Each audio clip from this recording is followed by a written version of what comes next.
This one I wrote back in October of 2022. And it's called Corn Cutter. Corn Cutter. The other day, I was in a local hardware store. I was just killing time waiting as one of our interns was at the BMV taking his driver's test for the 4th time. Sorry, I don't know why I shouldn't have said that about this person. I don't even remember who it was. I know, that's true.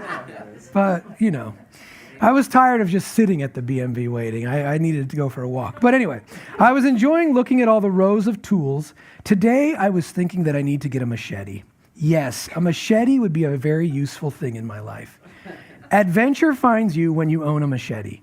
I imagine scenes from the Swiss Family Robinson as the two brothers hacked their way through jungle vines and enormous stakes to find their way back to their family. I too want to hack jungle vines. But maybe we can skip the large snakes. If you haven't seen that, great movie.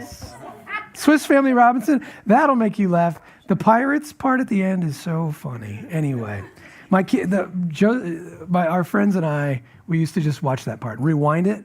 We had to rewind it on VHS and stop it right there. Just watch that again. So great. Anyway, next to the machetes were these hatchets and axes, more things that a man can't have too many of. There were several varieties of large axes at this store, but my favorite was a small axe to the right and in front. The sticker on it said, "Boy's Axe." I'm no longer a little boy. I don't have a boy, but I wanted to buy that axe. It felt refreshing to me that they're still making an axe for a boy.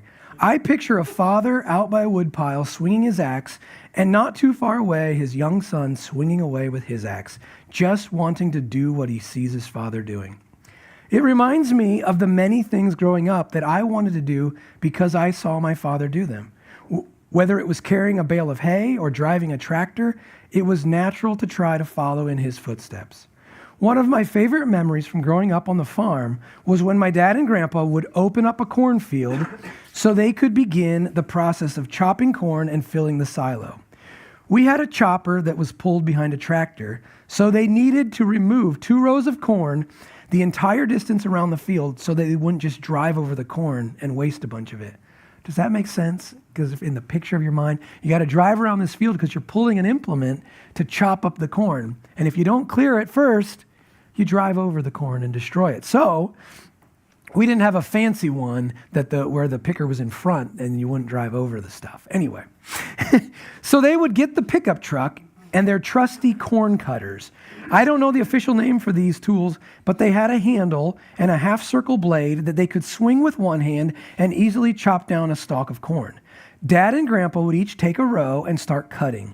They would bear hug these large loads of corn stalks as they cut and then pile them onto the back of the pickup truck. They would slowly work their way around the field, backing the truck as needed, load after load until they made a tractor path all the way around the field. Man, that seems like a lot of work to me now. It was just fun when I was a kid, but that'd be a lot of work. Anyway, as each truck load was filled, they would take it up near the barn and hand feed it through the chopper, and it would blow fresh corn silage into the barn on a big pile. I can still smell that wonderful smell of fresh chopped corn. I've always loved chopping corn with a corn cutter, whether it's sweet corn to make a fall corn shock or just chopping down big old weeds with my corn cutter. It's such a nostalgic thing for me. I remember when I bought my corn cutter at a garage sale over in Grable. It looked just like the one I remembered my dad using as a kid. It made me so happy I couldn't wait to use it. The other day, I went to cut a load of firewood, and my daughter went with me. I cut down several smaller trees and then trimmed the branches off of them. It was her job to put all the branches on a big pile and to put the smaller chunks of wood into the back of the truck. I was there running my chainsaw, working in a different area. I probably added that for safety's sake. We weren't too close, you know. And she was busy working away. Some of the branches were too big and it was hard work for her, but she kept at it and moved all the branches that she could. It brought such joy to my heart to have her out there working with me. And I hope that one day she too can look back with fondness at the memories of working with her dad. It's such an important part of growing up, the act of doing what you see someone else doing. It gives you a great sense of purpose and belonging. It helps you to realize that you're a part of a larger story. You know the whole story isn't about you, but you're very happy to play a role.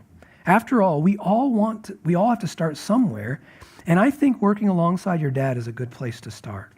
Now that my daughter and I piled this firewood at home, I'll have to go back to that hardware store and see if I can find a miniature tool with a sticker on it that says, "Girls Axe."